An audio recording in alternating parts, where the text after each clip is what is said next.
One thing you might notice right away upon firing up the changing face of evil is that there is no previously on DS9 to start it up. That's not a mistake. The entire rest of the series does not have that, including the final episode.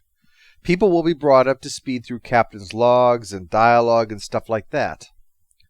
I think the purpose of this might be to not make it feel quite so serialized.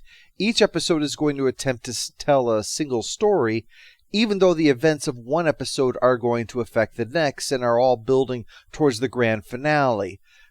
Think of it less like a pizza that's been cut into a number of slices, and think of it more like a string of sausages that are all linked together, but are nevertheless clearly self-contained. Sorry for that analogy. I've got to stop writing these things when I'm hungry. So Worf and Ezri are welcomed back, but the matter quickly turns to the more important issue of the Breen-Dominion alliance, as well as Damar's assistance in their escape. This is a good example of what I meant. It's perfectly naturalistic dialogue that fills the audience in on the shifting political state of the quadrant. Although admittedly not as much fun as watching Damar roll out of bed with a bottle in his hand going, "Someone threw up in my bed! That's the third time this week!" Well, the fun doesn't last long. News soon arrives that the Earth itself was attacked by the Breen, and after the titles we see that Starfleet headquarters is in ruins. Martok shows grudging admiration for this. This is the kind of thing that even the Klingons never tried, and quickly shows us just what kind of an adversary Breen are, the kind that impress even a Klingon. The Breen were often mentioned but almost never showed, so there is a mystery about them. And this shows that there is a danger in that mystery. And a resolve. The reason that nobody would try this is because this is a suicide mission. Almost every Breen ship that attacked Earth was destroyed. And while Starfleet is a worthwhile target, the damage to their war effort is going to be negligible given the cost that was involved. The purpose of the attack, though, is fear.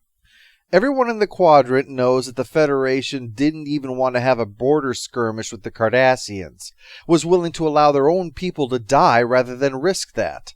So an attack on Earth and Starfleet is going to terrify the populace and demoralize their military.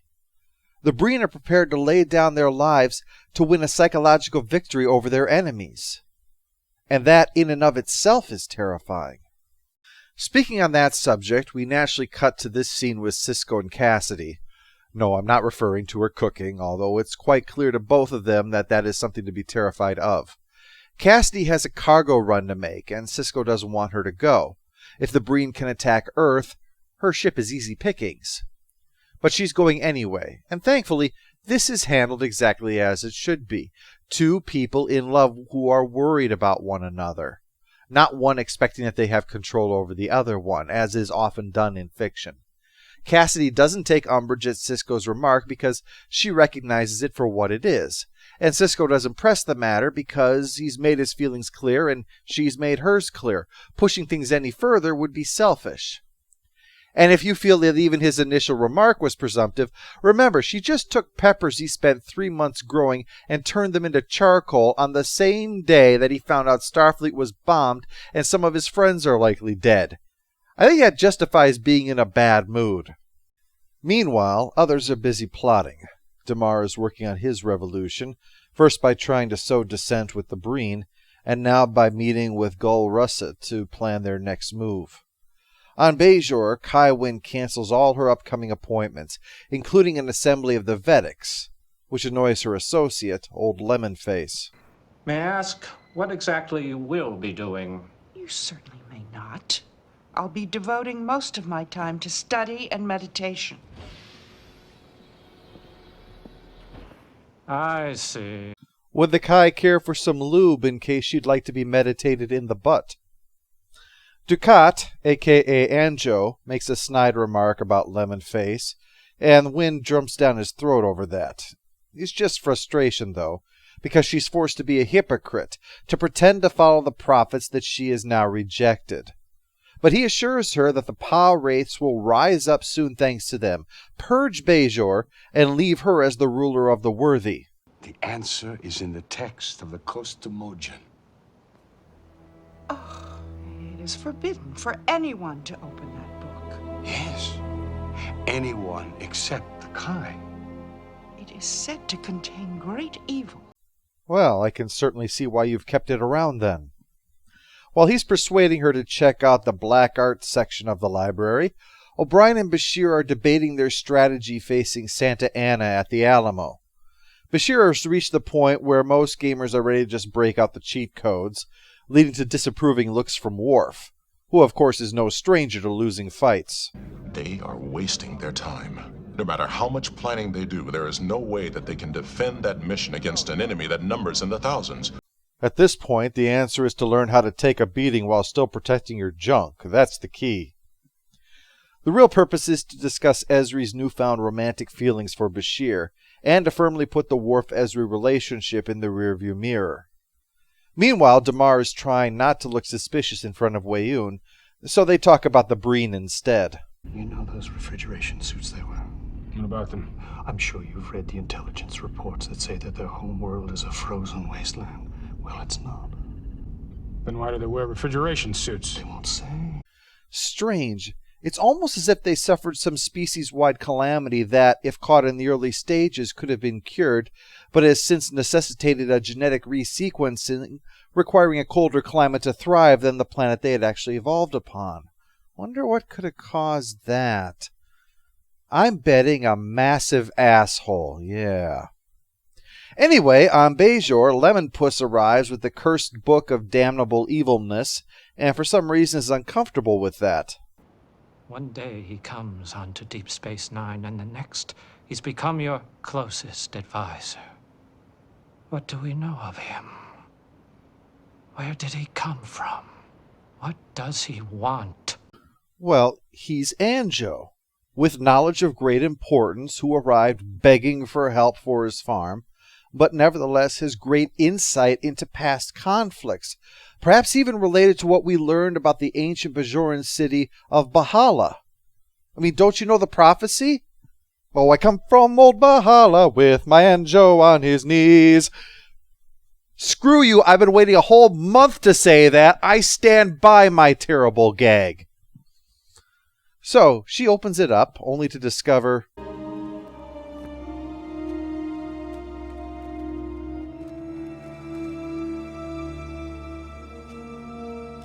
This can't be. This is a trick. There's no words. And look, the corners are cut off. What kind of asshole would make a book with the corners cut off? Probably someone who likes phones with cords. That's who. While they're dealing with reading the book with no words, be sure to use a bookmark. It'd be really hard to find your place again otherwise. We see that Cisco, after everything I said before, has now screwed up. He arranged for Cassidy to get a month's paid vacation. In other words, taking her off the active list, which she justifiably resents. And she is 100% in the right on this. You can understand why anyone who has lost a spouse might be especially nervous when their loved one is going into potential danger, but she is still right. Here's the crazy thing, though. And as I said, she's not in the wrong. Don't misinterpret what I'm saying here. But what if this is what the prophets had been warning Cisco about? What if Cisco will know only sorrow because Cassidy will be killed by the Breen? That would suck, wouldn't it? Especially because the prophets would gloat over it. Parents always do that. Maybe next time you'll admit your all-knowing mother knows best, huh, Benjamin? And would it hurt for you to send me a card on Mother's Day? Time may mean nothing to me, but it's the thought that counts. Cisco apologizes with some flowers and reverses what he did, but the joy doesn't last long because Admiral Ross stops by. Not that he's the problem, certainly. We all know he's the life of the party. Hey, Kira, sit on my face. I'll guess your weight. No, he's here because the Dominion and Breen forces have broken through their defenses, which risks the loss of their only foothold in Dominion territory, so they'll need to respond quickly. The Defiant will be joining them in trying to push back the Breen advance. I mean, that alone should be enough to stop any sane person. Meanwhile, Anjo is having a run-in with Lemon Puss as he tries returning some of the naughty books that Kai Wynn called up from the library. Put them back. How dare you use that tone with me? Yes, sir. Nothing proves you're a good guy quite like sucker punching a priest. Meanwhile, on the war front, Damar is planning to take advantage of this attack, so he sends out his orders even as the Dominion prepares to engage the joint fleet of Federation, Klingon, Romulan, and whoever the hell else would like to join in. I'm sure if the Borg offered, even Cisco would say yes, though after punching one or two of them in the gut first. Things start out well enough, but all too quickly the Defiant gets hit by a static water balloon or something. Either a Terminator is going to materialize in this room, or their systems are being seriously messed with. The ship is quickly left defenseless and without power, and the bad guys are quick to start pounding on it. Well, even a ship designed to be a steel-spiked boot aimed at the Borg's nether regions can't take infinite damage, so eventually Cisco has no choice but to order an abandoned ship. It's kind of hard not to notice the similarity between the way the bridge looks when he leaves and the image of the Saratoga from Emissary.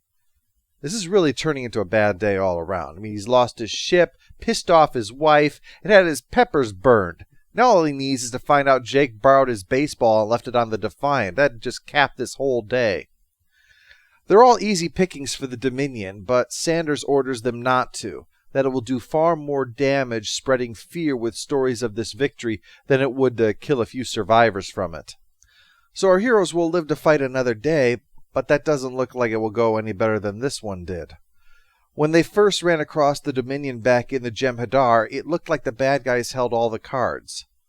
Now it looks like after all these years, they're back at square one, maybe worse.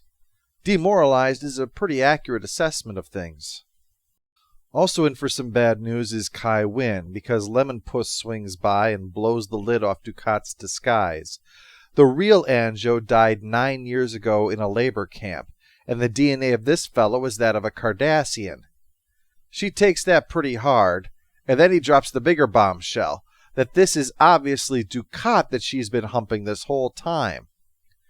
In their rambling, the plan is given away, the whole releasing the Pah-wraith to bring about the apocalypse stuff. And naturally, this uptight dweeb is about as flexible as a glass ball, and about as sharp, because he comes right out and says his intentions to someone who is wielding a knife. So she stabs him in the back.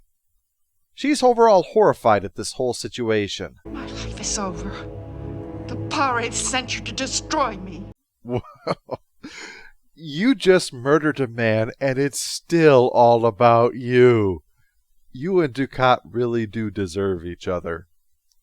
She unintentionally gets a few drops of her victim's blood on the book, and behold, the pages are now readable.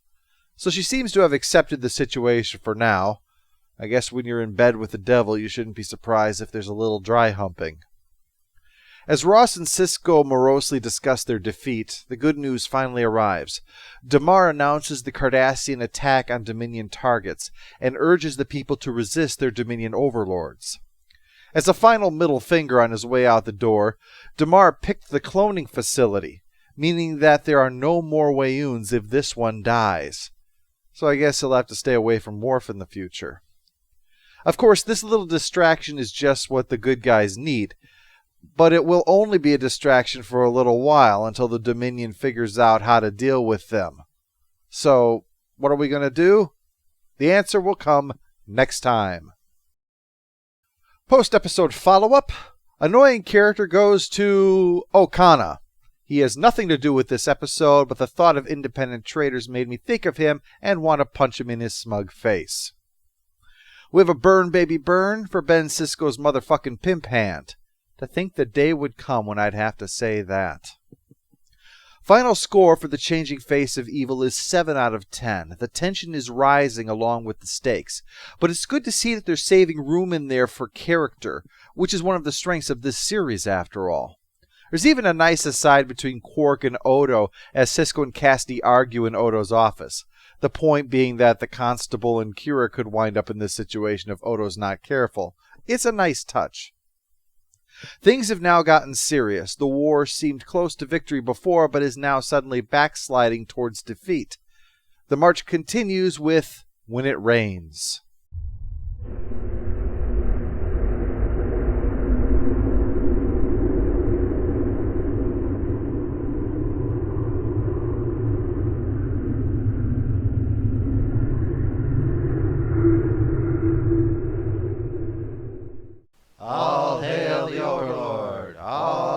Hail the Overlord! Nobody touches my peppers.